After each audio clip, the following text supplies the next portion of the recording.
joint NC State Duke quantum seminar this fall.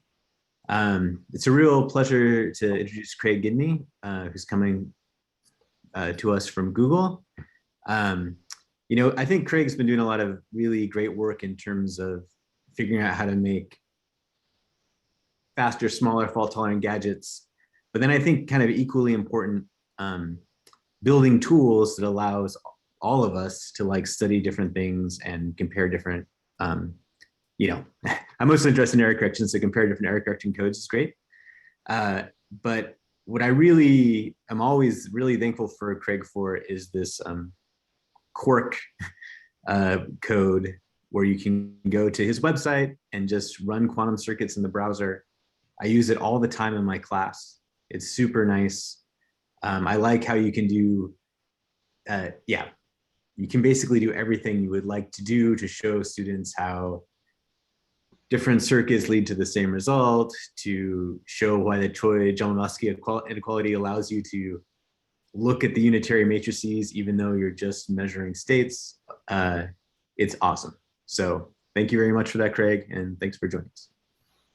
Yeah, thanks for the nice intro. I'm always glad to hear people actually using these things. Right, so I'll get started. So like Ken said, I'm Craig. I am a software engineer / research scientist on Google's quantum computing team. And what I'm going to be talking about today is an error correction code, a new error correction code called the Honeycomb Code, and also some of the software we used to analyze it and results we got from that. I'll mention ahead of time, I practiced this talk a bunch of times yesterday, and then it wasn't quite working. And so I changed a bunch of slides this morning. So some of this will be ad-libbed. We'll see if you can tell which parts. Okay, so before we really get going, I should mention that the work that this talk is based on, I did not do by myself. I did this work with other people, in particular, Mike Newman, Austin Fowler, and Michael Broughton. Specifically, like Mike Newman, we talked a lot about how to think about the Honeycomb Code. Austin Fowler wrote the decoder that we ultimately ended up using, which is, of course, a ton of work to do. And Mike Broughton was key to running these things at a large scale, like doing a lot of Monte Carlo samples. So the basic plan of the talk, as I've sort of already alluded to, is first we're going to say, what is the Honeycomb Code? Then I'm going to talk about the software used to analyze it, and then I'm going to show the results that we got. So, Honeycomb Code. What is the Honeycomb Code? It's actually a very new quantum error correction code. It's months old at this point. It was found by Hastings and Ha. And maybe one of the most interesting things about this code is, according to Mike Newman, a bunch of people have all looked at this system in the past, like this exact system of measuring edges in this particular way, and concluded that you couldn't put a logical qubit in it. But it turns out that that was based on this mistake where you assumed that the logical qubit had to stay in the same place, that it was defined by two observables that weren't changing over time. And kind of the key ingredient was to have them move over time.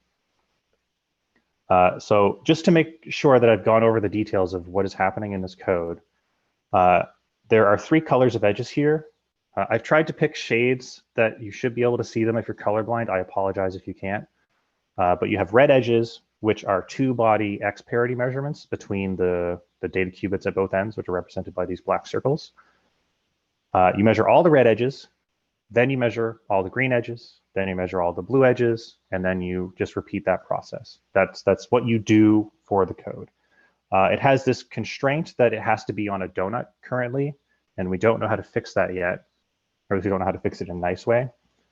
But ignoring that, it otherwise has very few connectivity constraints. It's very sparse, everything has degree 3, or actually there's implied measurement qubits in the middle of these edges, perhaps, depending on how you do it, which have degree 2.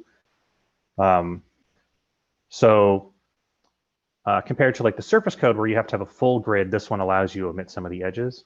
And I think IBM makes chips that have this exact topology, so they wouldn't be able to fit the surface code, but they'd be able to fit this code, which is one of the interesting things about it. So I mentioned that the observables move around. but how exactly do they move around? So here we're showing exactly how they move around. So for example, just before this measurement of the red edges, the observable has these terms like an X here, an X there, a skip here, X there, skip there, or this vertical observable does. There's also the horizontal observable, but I'm just going to focus on the vertical one. And you can check that this observable commutes with every red edge, and it also commutes with every blue edge, but it doesn't commute with the green edges. So for example, this green edge would touch the observable at one place here, and that's a Y basis measurement. This is an X term, so that would anti-commute. But before we're going to measure that green edge here, we're going to measure these red edges. And we can multiply this red edge that we measured into the observable, which will remove this X term and introduce this other X term here. So we're going to kind of dance around this green edge. And these X terms meet up to commute with this green edge. And that's sort of how it goes. It's always like this thing is about to anti-commute with something, but the thing you just measured beforehand gives you just what you need in order to dodge to the side. It's kind of amazing that it works, to be honest. It's very cool. The other ingredient that, of course, you need is what are the actual parity checks in the code? So here's how the observables move around, but how do you check that they're not suffering errors? And where the parity checks come from are these rings of edges forming what we consider to be the faces.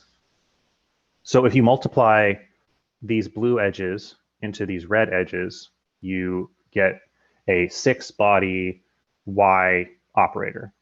And that operator commutes with everything that's happening in the code. So for example, it commutes with these edges coming in because these are in the Y basis, and it commutes with these other edges here, which aren't in the Y basis, but they touch the operator at 2 places, so it's fine. And because it stays stable over time, and because you can get it as you're performing these edge measurements, you can check from round to round, am I getting the same thing? And when it changes, you know that there's been an error nearby, and then you can do syndrome decoding in order to figure out what the error was. So those are kind of all the mechanics of the code, but I kind of want to emphasize like how counterintuitive some of the aspects of this code are. So here's an example of something that confused me for like a whole day. I had this idea that I should be able to think about this code without thinking about the edges. Like I should be able to just imagine I directly measure the stabilizers, these 6-body stabilizers, instead of involving the edges as like a simpler way to get a hold on what's happening. And it turns out that does not work. So here I have like the proof that that does not work. So suppose I put a data error on this data qubit and it's an X error. That error will commute with this stabilizer, so you won't see a detection event there. But it anti-commutes with this stabilizer and with this stabilizer. So you see detection events here, which is good. You want to see symptoms of errors, particularly errors that are on your logical observable. But this error here, if I put an X error on this qubit, would have exactly the same symptoms. And this one's not on the logical observable. So it seems like I could insert this error to flip the observable and then put in this error to hide the evidence, to remove these detection events. So how is this not a distance 2 logical error? How does this not remove the fault tolerance from the Honeycomb code? Why is our maximum code distance not 2? And it turns out it has to do with the fact that you're measuring it with the edges instead of directly measuring the stabilizers. In particular, the observable is moving around and changing over time. There's only particular times when you're actually vulnerable to this error in the sense that it will flip the logical observable. And specifically, those times are immediately after measuring the green edges, immediately before measuring the blue edges. And this means when you inject the error, instead of flipping both the green part and the blue part of the red measurement, which would give no symptoms, you only flip one of them. So you actually do see the stabilizer turn on, but then the next time you measure it, you flip both of them, so it turns back off. So you kind of see it flicker. And you get 2 detection events on it instead of 1. And these 2 detection events are how you tell the difference between these 2 errors, and it's how this is not actually an undetectable distance 2 error. And the story actually even goes a little bit further than that, because I also have this intuition that you should be able to hide flickers by introducing measurement errors. But the measurements in this code, which are always these edge measurements, always affect two stabilizers. So suppose I decided I'd take control of this blue edge and mess up the measurements there in order to hide these flickers. That would introduce detection events on this green stabilizer unavoidably. And so I can't actually hide them, I can only move them. And it's just a bunch of things like that where it always kind of looks like you could get away with something and then it just doesn't quite work. And there's all these things about this code that you think you can change, but then you change them and it just shatters in your hands. So I've kind of ended up with this concept of this code as something that fits very, very tightly together. And it's kind of amazing that it works at all. So now that I've kind of introduced the code, let's talk about Craig, sorry, can I the ask software that we used in order to analyze it. Sorry, Craig, can I ask one question? Part one? Yeah, please do. So naively, the other thing I would think naively as well, why can't I just let these, like say in Bacon Shore, these weight 2 gauges, we just let them fluctuate. I guess there's not enough degrees of freedom to let them just freely fluctuate. I mean, if you don't learn what they are, you're not getting detection events. So when you say make them fluctuate, do you mean measure them but not report the result, or? What I mean is, from your initial point, you have this kind of, initially it looks like you have a weight 2 logical operator because it's a weight 2 operator the stabilizers don't see. Yep. But then in a subsystem code, you just say, well, I decide not to care about that degree of freedom. Well, I mean, the thing is, we've actually already declared that we do care about this degree of freedom. Like, we've declared our logical operator is exactly this thing moving through time. And at this specific point in time, if I insert an error on this qubit, I am flipping that logical operator. I can't just say I don't care about it. I would have to find a different logical operator that would work. Okay, great. Yeah. And any logical operator you find, I think, is going to have this issue. Right, so the software. So as Ken alluded to at the start, one of the pieces of software that we use, that I wrote, is Stim. So Stim is a piece of software for doing stabilizer circuit simulation and also analysis of stabilizer circuits. And the key features, I think, of Stim are, first of all, it's a Python package. So you can just pip install it. And secondly, it's very, very, very fast. I will get to how much faster it is. And thirdly, particularly important for error correction, is it helps you get the matching graph out of your circuit, which you can then use to configure a decoder. And this is a pain to do on your own. The main reasons that you wouldn't use Stim, or that you couldn't use Stim, is, first of all, if you had a code that wasn't a stabilizer code, you would struggle to put it into a stabilizer circuit simulator. Maybe more of a problem is the fact that in Stim, all the feedback has to be Pauli feedback. So you can't do like a classically controlled S-gate. And you also can't have noise that's like a probabilistic S-gate. It always has to be Pauli noise. There are some stabilizer codes where you'd want to do this sort of thing. Like, I think a lot of flag qubit constructions do this sort of thing. But Stim's performance in a big part comes from the fact that it doesn't do this, which maybe will make sense from this slide. So one of the things I was really focused on when I was making Stim is I really wanted it to be fast. And I put a substantial amount of effort into that, both at like the algorithm level and also at like the coding level. At the algorithm level, probably the main innovation is the fact that if you want to take a lot of samples, it doesn't rerun the full stabilizer simulation every single time. Because stabilizer simulations, although they're not exponential time, they're still expensive in a certain sense. They still have costs that grow with the number of qubits, in addition to with the number of operations. But it turns out, if you give me one sample from a stabilizer circuit and you promise me this is a sample from a noiseless run and it's good, I can use that sample as like a template to derive as many samples as I want, just by injecting errors and seeing how they flip that sample. And this has much, much cheaper costs. So if we're talking about a system with 10,000 qubits, this is 10,000 times less expensive. It's a huge amount.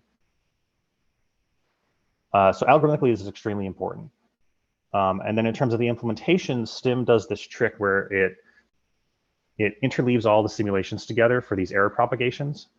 And then instead of only updating them one at a time, it can use individual instructions or very wide instructions that are available on a lot of CPUs in order to update hundreds of them at a time. And so this is also going to give you a huge advantage. And that does come through in comparisons. So I don't know if this is still true. I don't expect that this will stay true. Like I imagine it can't be that long before Qiskit takes some of the optimizations that Stim introduced and uses them, because there's no reason for them not to. But at the time I made the paper, for reasonably sized circuits, Stim is just orders and orders and orders of magnitude faster than anything else that's available. And so like, why would you want to use Stim? Like here are 10,000 reasons that you'd want to use Stim. It is very fast. Talking with coworkers, they would always talk about how like getting samples was the bottleneck step of doing Monte Carlo sampling of error correction circuits. It is not the bottleneck step anymore. We are very bottlenecked on decoding now. The other thing about Stim that's sort of key to the fact that it worked on the Honeycomb code is like random specific things about how it represents parity checks and noise. So when I was designing Stim, I had this idea of I didn't want to be imposing decisions on people that they wouldn't be able to change in a particular way. So if you're making a simulator, a very common design would be you would ask the user to give you a circuit, and you'd also ask the user to give you a noise model, some parameters for various noise mechanisms. And then the simulator would combine those two things as part of running. Stim does not work that way. In Stim, there's not really a concept of a noise model. Instead, noise is just instructions like any other that go to the simulator. This is a little less convenient for the user, but it guarantees that whatever weird, wacky ideas you have for how noise should work, Stim can handle it. And every time I've talked to someone new about like how to put noise into a circuit, they've always had like some slightly different thing that they want to put in. So I think this is the right way to do it. The other sort of interesting thing is how it represents parity checks. So this is another case where it's kind of inconvenient the way it works, but it's consistent and it's flexible. So if I give you a circuit and it's an error correction circuit, there's still the question of like which measurements in that circuit are you supposed to compare in order to figure out when errors are occurring. And in principle, you could figure this out automatically. Like especially with the topological circuit, you could figure this out automatically because you have this sort of guarantee that the checks are going to be local. And so you can just do like a local search around every measurement for some other measurements that have to agree or disagree with it, for example. Or you could imagine deriving this information from information that's kind of closer to how researchers think about error correcting codes. So a researcher might think about, I have some particular configuration of stabilizers that I'm repeatedly measuring and would want to describe the code in that way. And the measurements could be derived from that. I've actually written code that does both of these things in the past. And what I've kind of learned from my own experience is that they work great until they don't. And then when they don't, it's a giant pain. Like for example, this stuff will work great on like a memory experiment where you just have one stabilizer configuration, you just keep measuring it until things are done. But as soon as you introduce like time asymmetries, like if you try to do like an S gate in the surface code based on twists, like the way Ben Brown said you could do them, then there's this like moment where you have your configuration, and then there's like this line of Y measurements that goes across it, and then the whole thing squishes together. And is the automatic discovery of the parity checks going to understand that?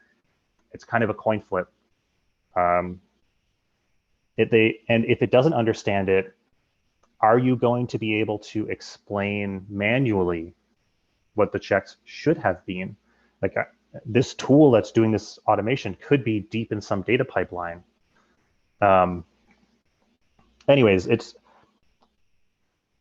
just the case that it's very frustrating when you have a tool that automates this and it doesn't work. It's like actively painful. And so the design that I went with is you just say, here are the specific measurements that you should compare. And this was actually a bit of a controversial design decision. Not in the sense of like there was arguments, but in the sense of like whenever I discussed it with coworkers or other people, they would suggest these alternatives, which were like automatic discovery or the stabilizer configurations. And then the Honeycomb code came along and I felt very, very vindicated because all of these other designs would not have been able to deal with the Honeycomb code. Anyways, down here I have an example of a Stim circuit.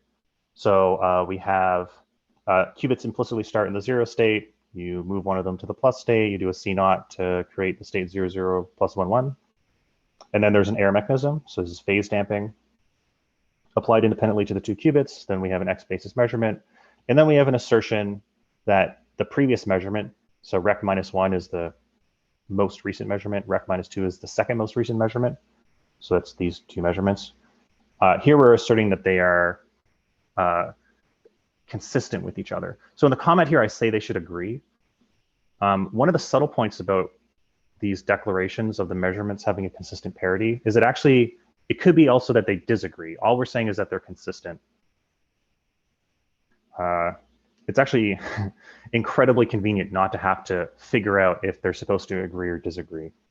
And this is something that you can definitely figure out very quickly with a stabilizer simulator. So it's not a big deal that it's implicit. This is one of the things that I recommend automating.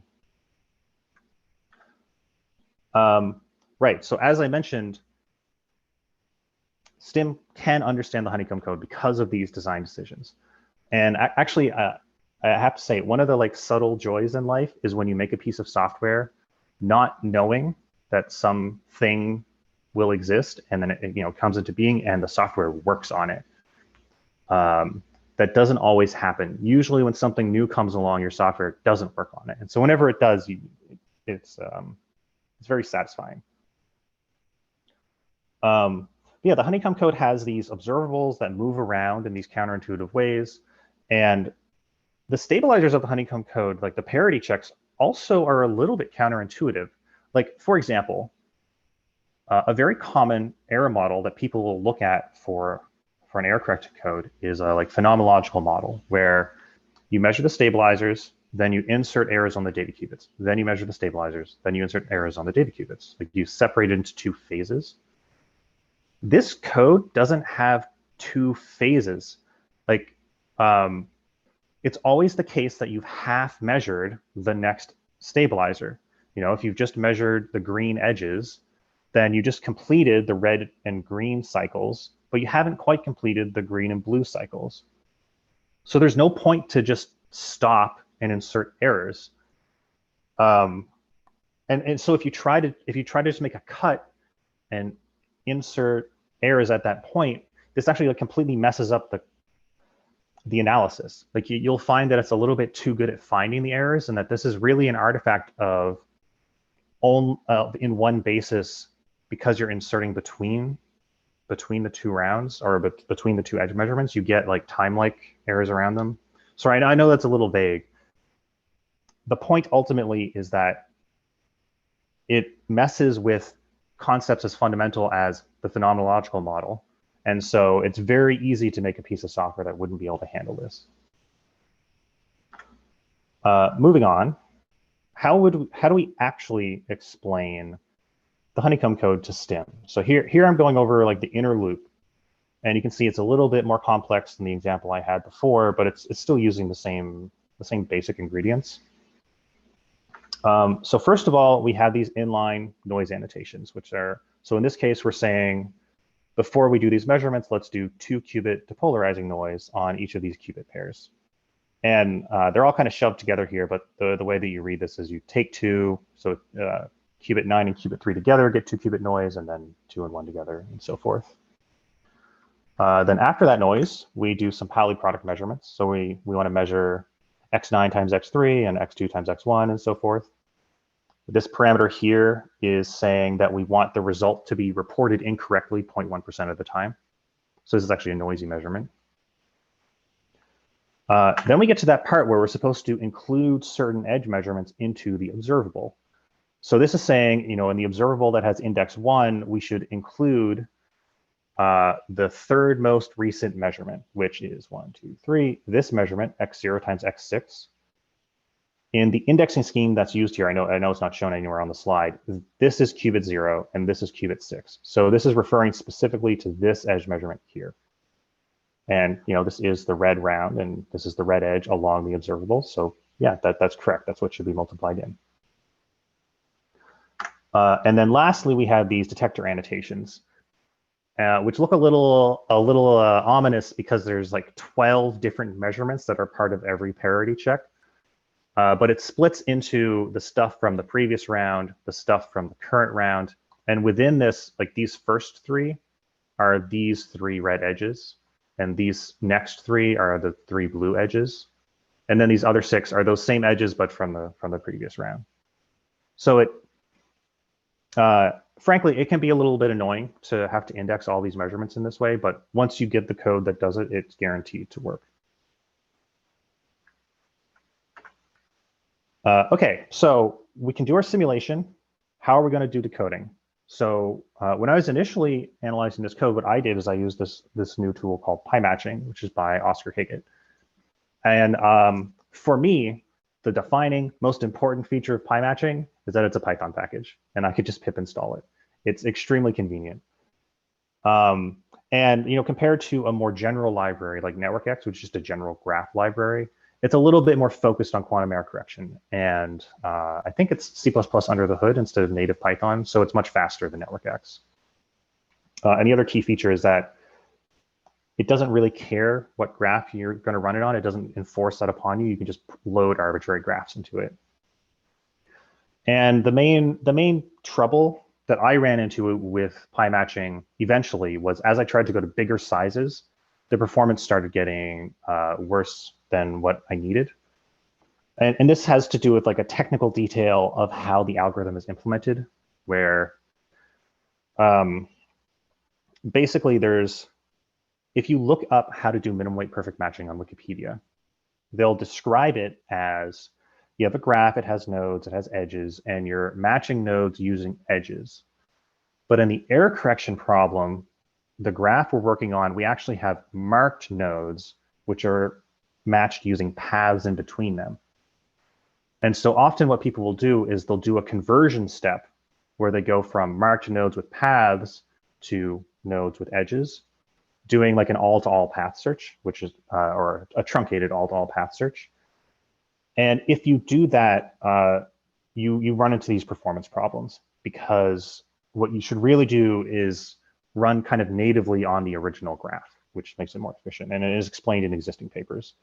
And anyways, that was the reason that we ultimately had to switch away from it. But it was fantastic for getting started and just getting things working quickly.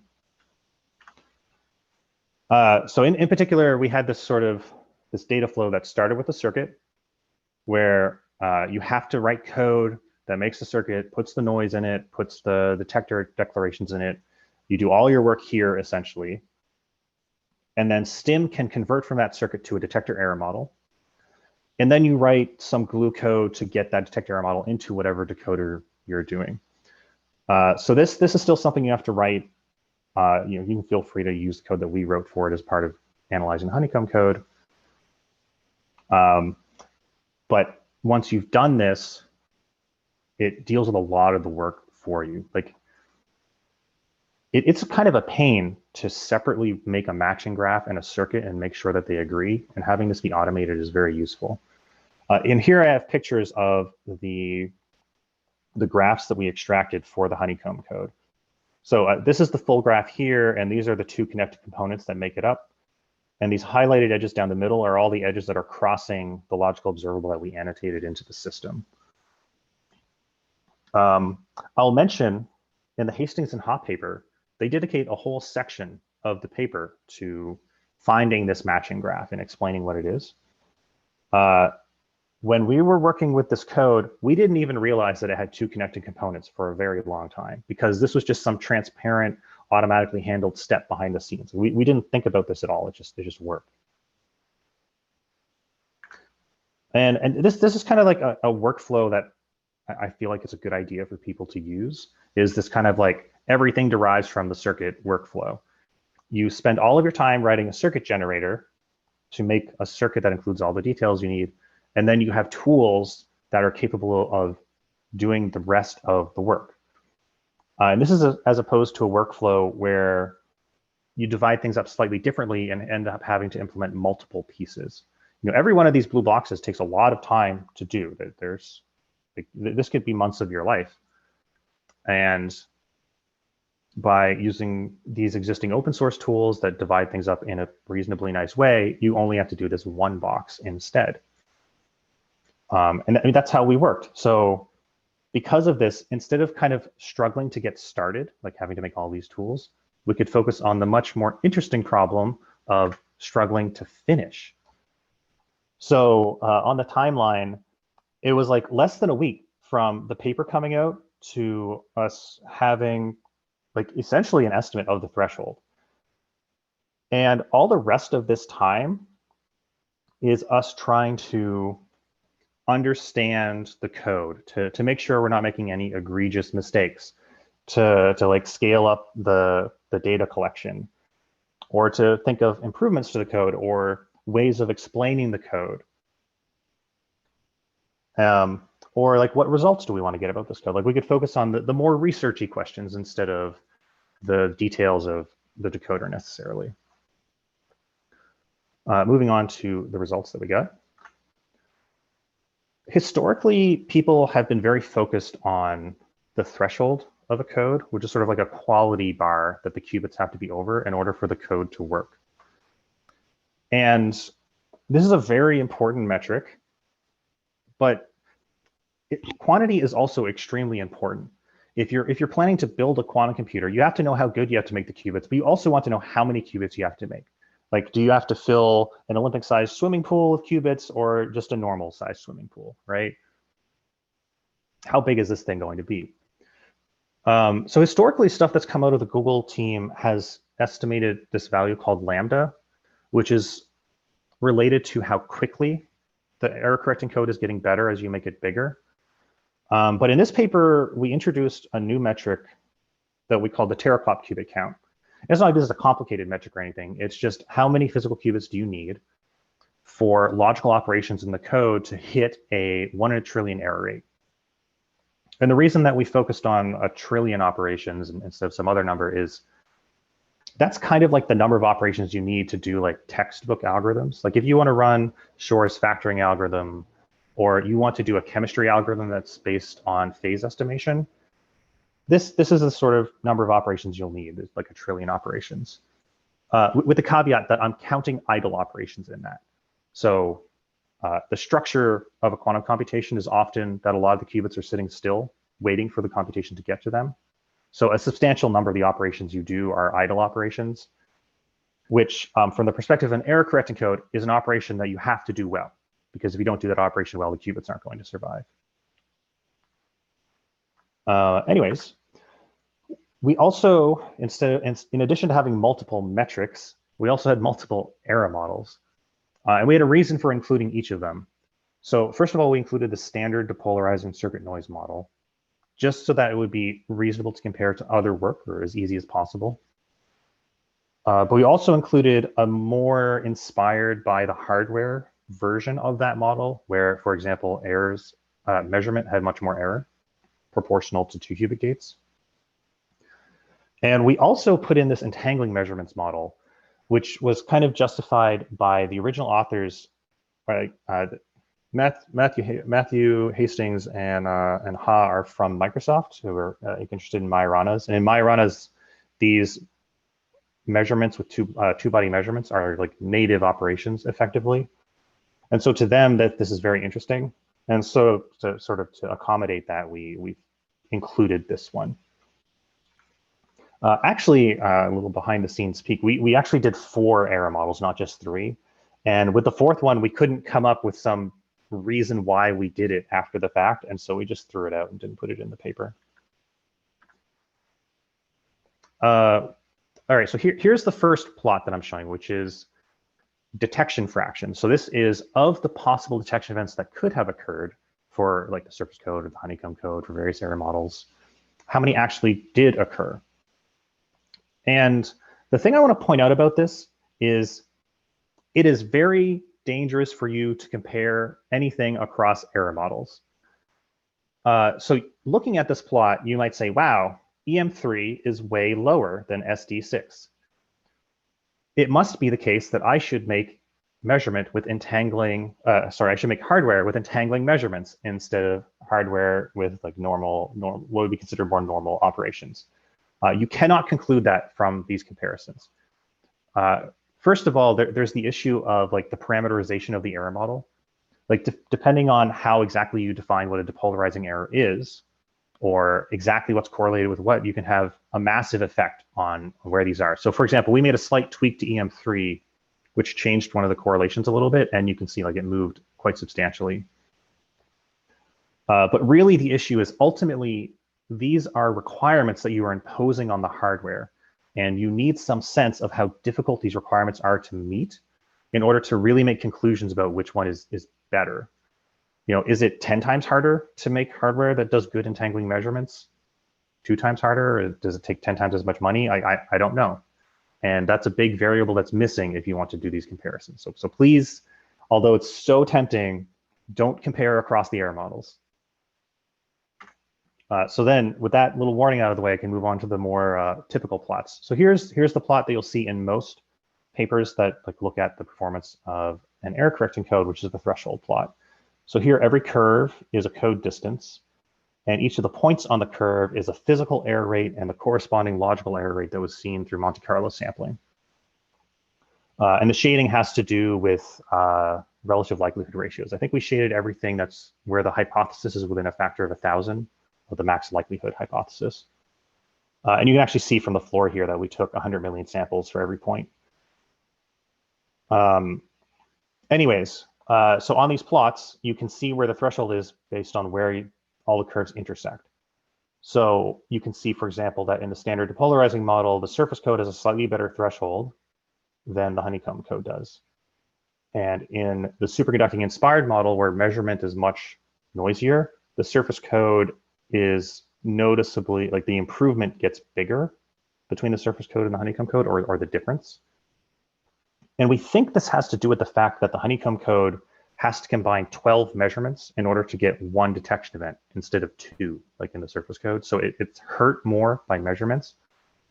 Although that being said, the Honeycomb code also has this property that all the measurements are in 2 parity checks. So they're kind of cross-checked in a certain sense.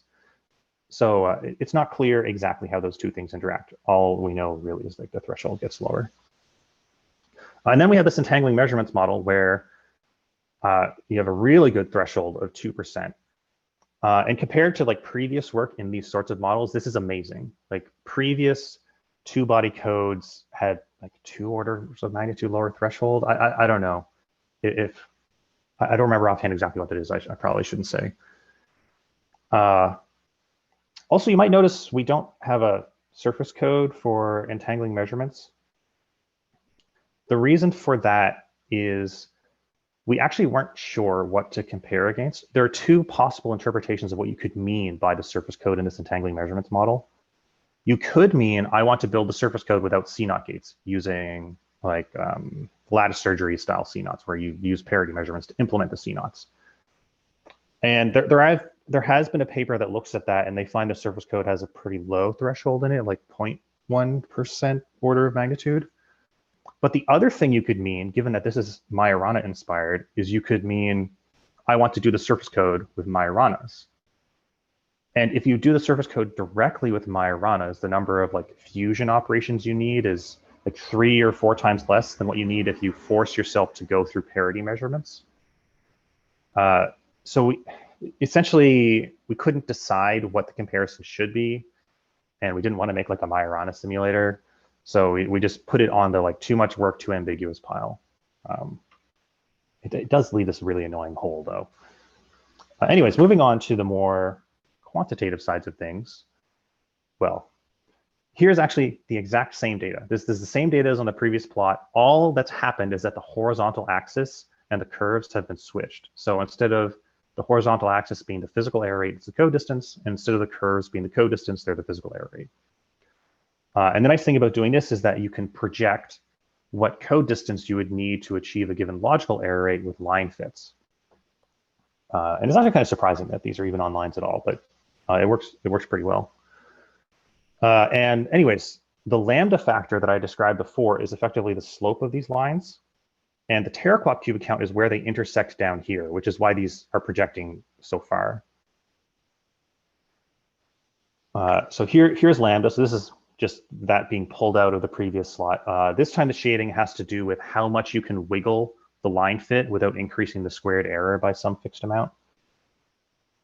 And I don't really want to talk about conclusions on this slide because I'm just going to say the same thing on the next slide. I will mention this is the first time that it's being called out that we're doing both uncorrelated decoding as well as correlated decoding. So this is sort of where it becomes obvious that we had to switch to this internal decoder after we kind of ran into the limits of PyMatching, because PyMatching doesn't do correlated decoding where it notices that like some errors are related to other errors in order to improve the match. Anyways, going to the Teraquop plots. These were the plots when I started the paper. These were what I wanted to see. And these are what kind of drive the conclusions that we ultimately make about the Honeycomb code.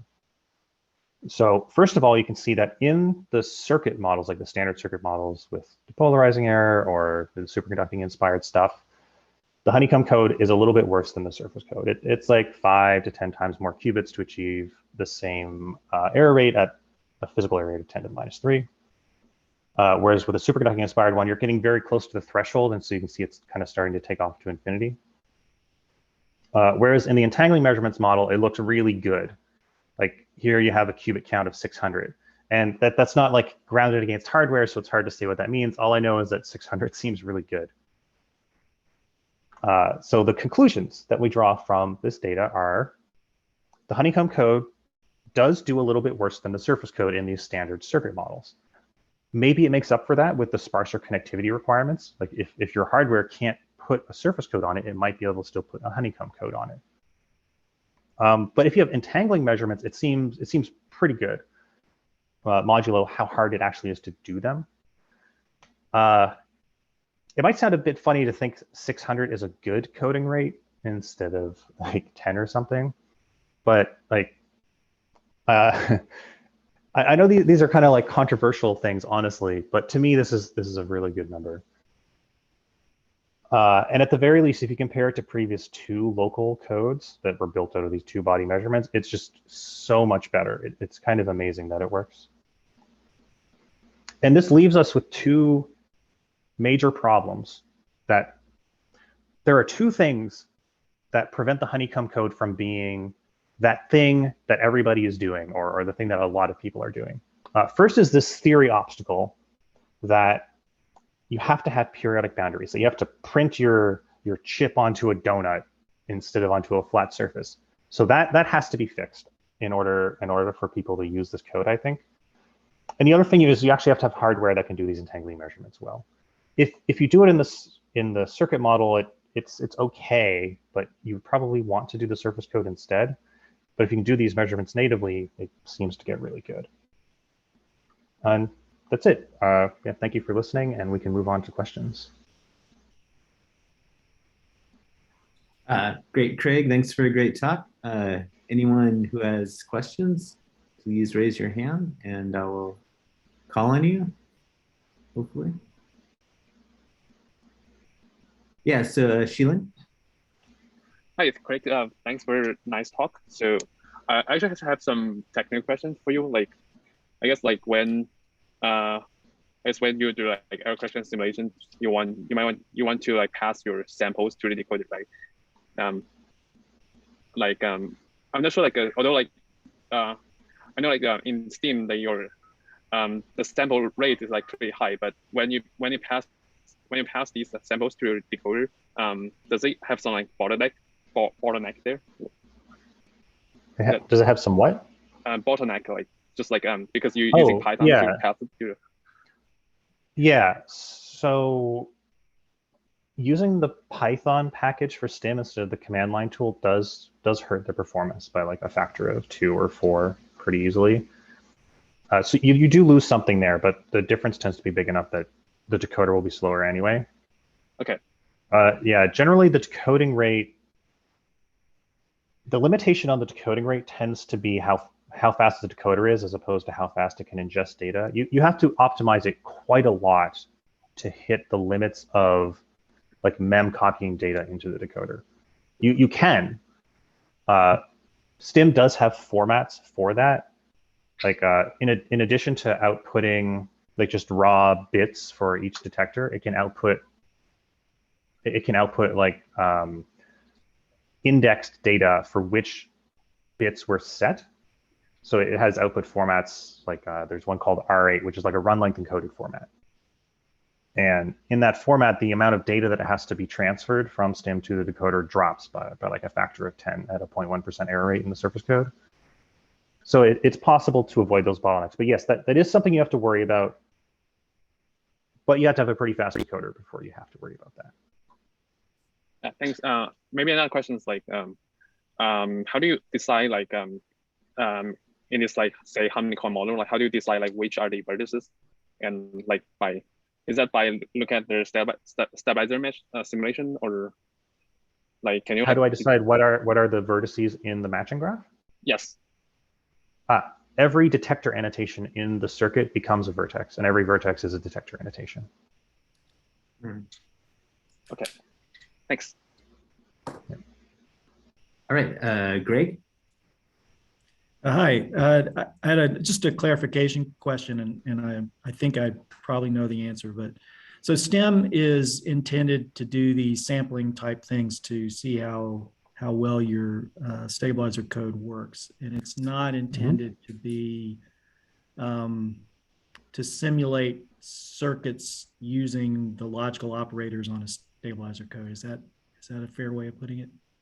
Like if I wanted to that's right. It doesn't, you don't give it a circuit and then say, here are the logical qubits, please do a logical level simulation. It directly does the ground level simulation.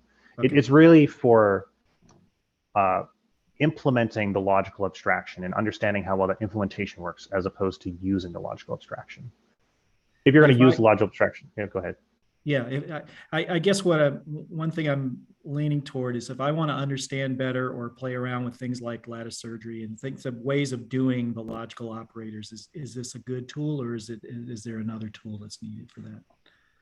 It depends what your goals are, honestly. Like there's one aspect of understanding lattice surgery, which is making it nice and simple and understanding it like thinking of it in terms of the ZX calculus, for example. And if you're doing that, you wouldn't be using Stim for it, probably. And there's this other aspect of, I want to take a lattice surgery construction and I want to make it as small as possible and I want to know that it works. Like I want to take like a T-state factory and I want to make that as small as possible. And I want to have some sense of like, if I make this code distance narrower, how much worse does the error rate get? If you're doing that kind of detailed level work, then Stim is a very useful tool for that. For the sort of high level understanding how it works, I think it wouldn't be the ideal tool for that. Okay. Yeah, thanks.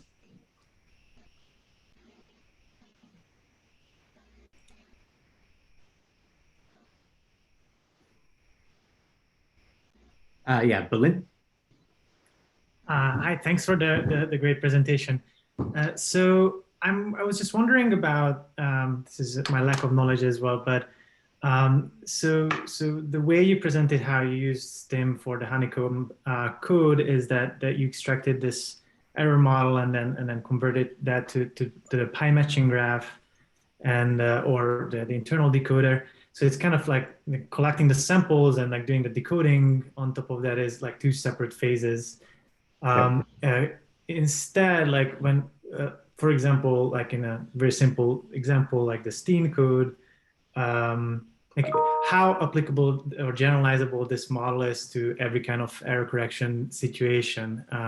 Like as I started to play with it, like for the Stim code, I collect the syndromes, and I just want to do the error correction, the bit flips manually or in the process, and then is that going to be similarly fast, or is that or can I do that also in this like two-phase kind of model, or is there a different model how Stim can work that can cater for it? It's still fast.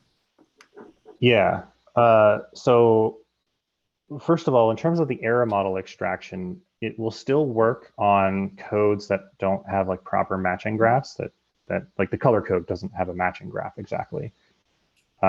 You actually have to pass an option, which is like decompose errors equals true, in order to enforce that it has to be a matching graph. And if you don't pass that, it'll just give you back an error model that has errors with symptoms that have 10 things, if that's what they actually have. So in that sense, it'll work on things like the Stim code, no problem. In terms of actually performing the correction, I'm sort of the opinion that you generally don't want to do the correction in the circuit. Like you want to do the correction in like the classical tracking code.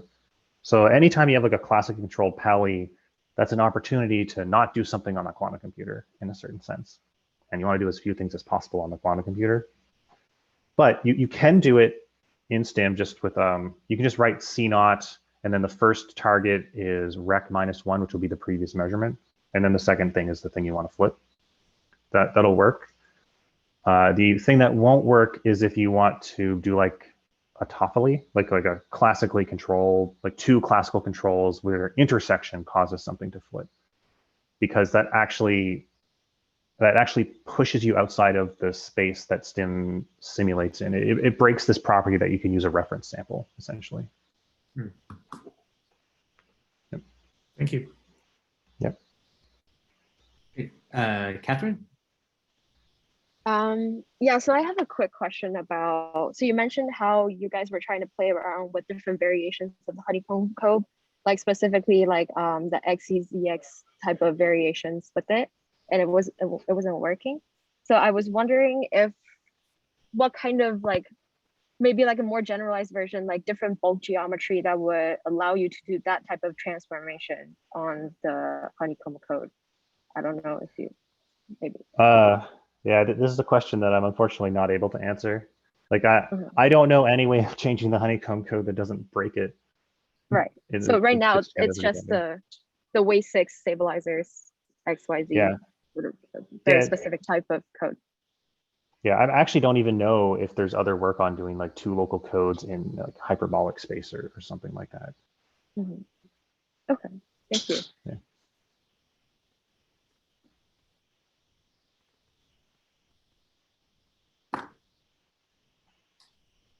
Actually, there is some nice two local ZX work by Oscar Cahiget and Brookman, I think, Okay. on hyperbolic spaces. It's actually pretty cool in terms of Wait, you said ZX? You said ZX work? What is ZX work? I mean, they're only Z and X weight 2 checks. That's what I meant. Okay. Z and X weight 2 checks, but on hyperbolic codes. It's pretty cool because you get a nice finite rate. And then they show for biased noise models, there's some cool tricks you can do with basically interleaving the time that you measure. Yeah. The number of times you measure in one gauge versus the other. Yeah. That's cool. Yes.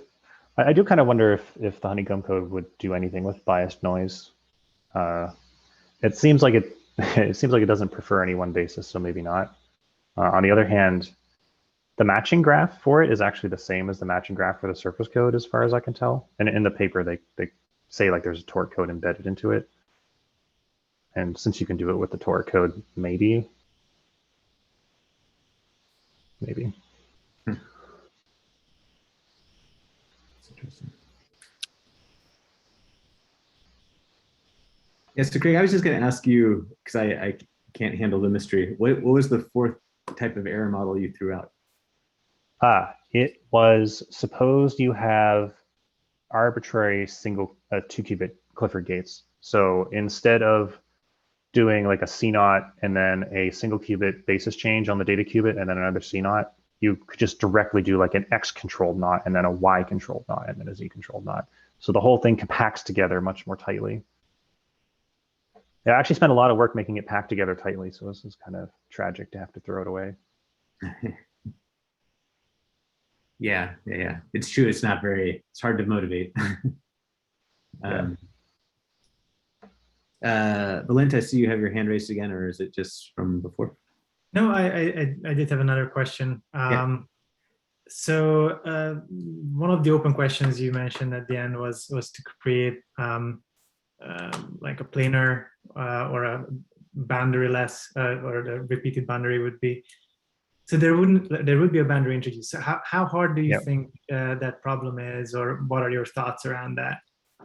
I have no idea how hard the problem is. Like, I've worked on it for a couple afternoons and not found something. So it's a couple afternoons hard at least, or a couple Craig afternoons hard. And the original authors didn't just include in the paper how to do it. So they didn't, well, they actually do have boundaries in the paper, but I would say they're not like good boundaries. They're not the boundaries that you would dream for. It's hard to say. I kind of like expect that it's either impossible or someone will figure out what it is and it'll just look trivial in hindsight. That's sort of what I expect, to be honest.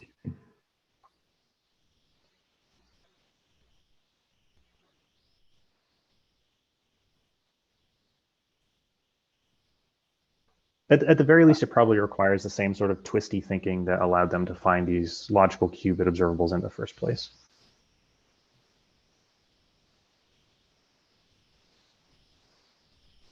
All right. Let's thank Craig for a great talk again. Craig, thanks a lot for joining us, and thank you for having me. I'm sure you can come in person. Sure thing.